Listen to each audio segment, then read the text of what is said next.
Welcome to the Senior Medicare Patrol SMP Internet Browser Options presentation, sponsored by the Wyandotte Leavenworth Area Agency on Aging and ADRC. That's Aging and Disabilities Resource Center. Today we'll be discussing what internet browsers are and how they work. Using the right browser not only makes your online experience a more pleasant one, it can help protect your information from falling into the wrong hands. If you'd like to learn about other ways to protect your information online, you can watch our video, Senior Medicare Patrol, SMP, Protecting Your Personal Information, available on YouTube. A link will be in the description box below. After going over what an internet browser is, we will be discussing a few options for them, along with what some of their features are, and their pros and cons. After that, we'll also discuss how to download each of them. Do keep in mind that there are other browsers, like Brave or Opera, that you can look into if the ones we present with you today do not meet your needs. To conclude this presentation, we'll tell you how to identify invalid URLs. All right, so let's get started. So what exactly do internet browsers do? They access and retrieve information from the World Wide Web and display it onto your device. Internet browsers really that important? Well, the short answer is yes. They sort through billions of web pages that exist and refine them down to provide you with the information or websites that you need. Another question you may have is there a difference between each of them? There are several browsers out there, but each of them has different strengths and weaknesses in the areas of speed, privacy, and security. You should pick the internet browser that best protects your information, provides the best service, and is the easiest to maneuver. If you find the whole process of choosing or downloading a browser either confusing or a bit too much for you, don't be afraid to talk with someone about your tech options. It could be a family member, a close friend or caregiver, even don't be afraid to ask for help or just for someone else's opinion. We'll now be moving on to internet browser options. Since there are dozens of browsers available, we're just been going over 5 of them today and how to download each of them. They are Firefox, Microsoft Edge, Google Chrome, Safari, and Internet Explorer. What we'll be discussing today is Firefox. It is an open source software created by the Mozilla Foundation, along with its subsidiary, the Mozilla Corporation. Originally called Phoenix, it was launched in 2004 and has been consistently updated since then.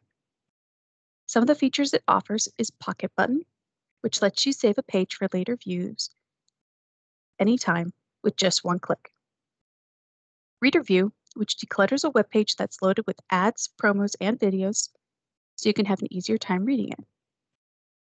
There's also account interfacing, so with the Firefox app, you can send a web page tab from any device to another that is logged into your synced account.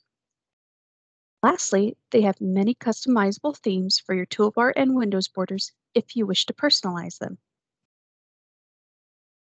Their pros are Firefox uses fewer of your computer's resources, which ends up saving your battery life. They have extensive privacy protections and add-ons to keep your personal information online safe. They do collect data on how their product works within your computer, but they do not collect your browser history or your personal information. Their cons are that some users report poor updates and slower running speeds than other browsers.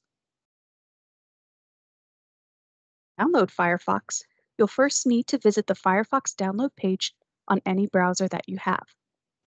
Once there, click Download Now. A window should appear with a button that says Open File, which you'd select. If a window called Open File Security Warning dialog appears, click either Open or Run. Another window may appear called the User Account Control dialog, to which you'd select Yes. Firefox will begin downloading and will open once it's finished.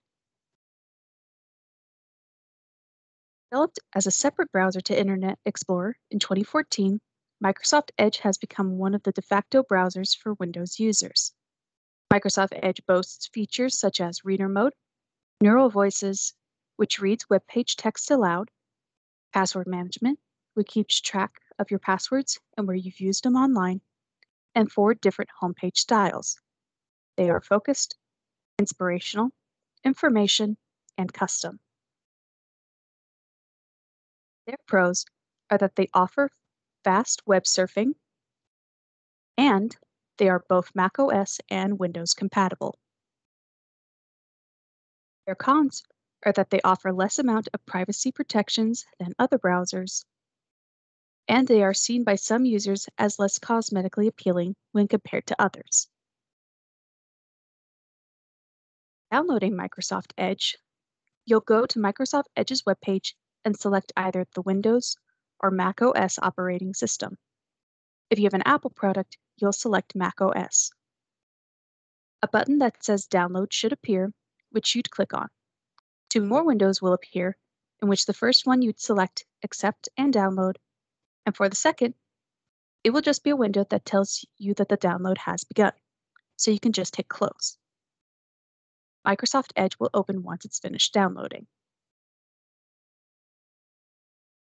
Released in 2008, Google Chrome is now one of the most widely recognizable and used browsers out there.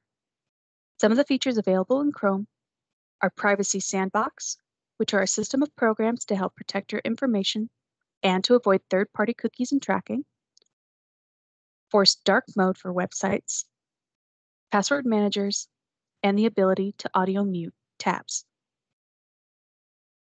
Pros are that they offer fast surfing speeds, have safe and secure searches, and Chrome works well with other Google accounts like Gmail, Google Drive, and Photos.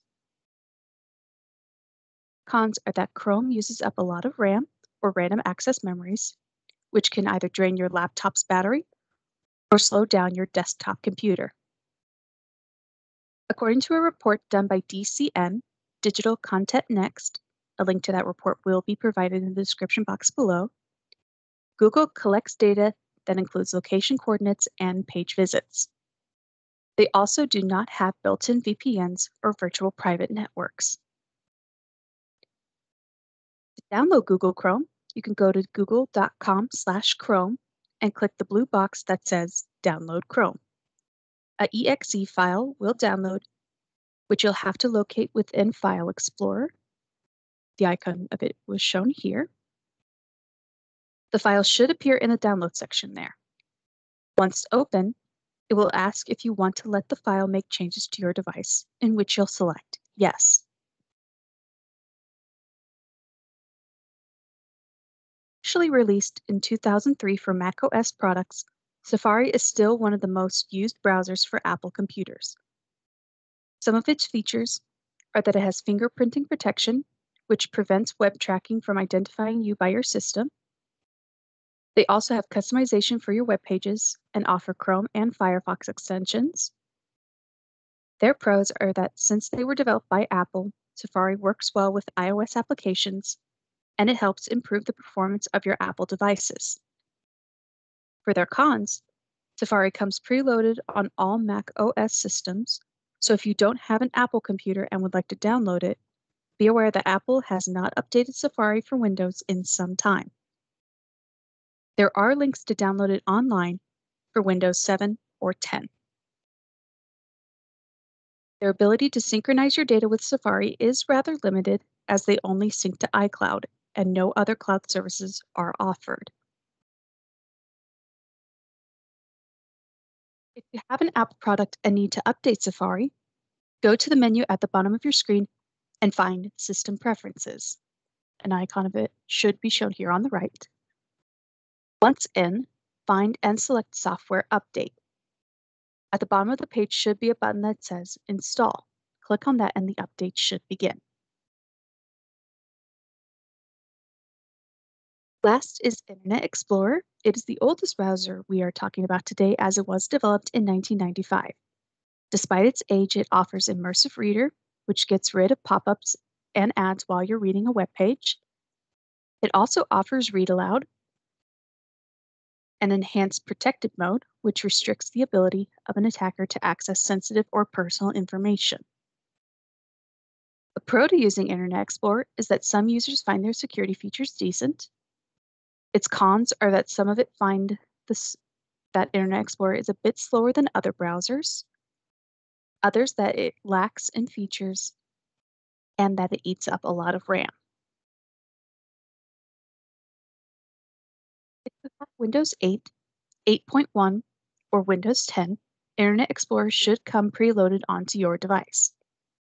If it's become uninstalled, go to the bottom of your screen and type in the search bar Control Panel. Once in, click either Programs and Features, or if you're in the category view, select the Uninstall a Program link located in the Programs section. Another page should open up with a link that says Turn Windows Features on or off.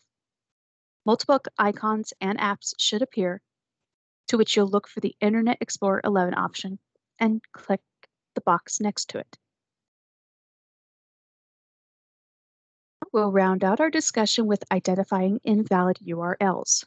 We've gone into this before in our presentation, Protecting Your Personal Information, so this will just be a refresher if you've seen that video. If not, a URL is an address of a web page. You'll find it in the address bar at the top of your screen when you're on a website.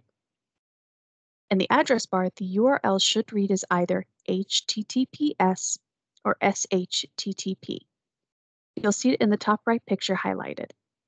It should not read HTTP, as that is not a valid URL. If it does read that way, it can mean that the page does not exist, it's an incomplete URL, or there's a mistake in the spelling. Having a secure connection to a website or page can help prevent you from opening a page that is not legitimate or has a virus attached to it. To make sure your connection to a website is secure, there should be an icon either at the bottom of whatever page you're on or up in the top left-hand corner of the address bar. If it changes from a broken key to a complete one, that means it's gone from a broken to a secure connection. Another icon you'll see highlighted in the bottom image is a closed lock. Closed means secure and open means not secured. And that brings us to the end of our presentation. So if you like our content, check out the Unified Government of Wyandotte County, Kansas City, Kansas's YouTube channel at www.youtube.com/c/unified-government. Once there, click the Playlist tab and choose Wyandotte Leavenworth Area Agency on Aging. And be sure to like, subscribe, and share. I'd like to speak with the Council on Aging. Their office is located at 1830 South Broadway Street in Leavenworth, Kansas. Their main office phone number is 913-684-0777. And their office hours are Monday through Friday, 7 a.m. to 4 p.m. Or if you'd like to get into touch with the Wyandotte Leavenworth Area Agency on Aging, their office is located at 849 North 47th Street, Suite C, in Kansas City, Kansas. Their main office phone number is 913-573-8531. You can visit their webpage at www.wykokck.org/aging, or you can email them at 60plus@wykokck.org. Their office hours are from Monday through Friday, 8 a.m. to 5 p.m. On behalf of the Area Agency on Aging, we'd like to thank you for joining us today and hope the information we've provided has been helpful to you. Be sure to check out more of our videos and have a great day.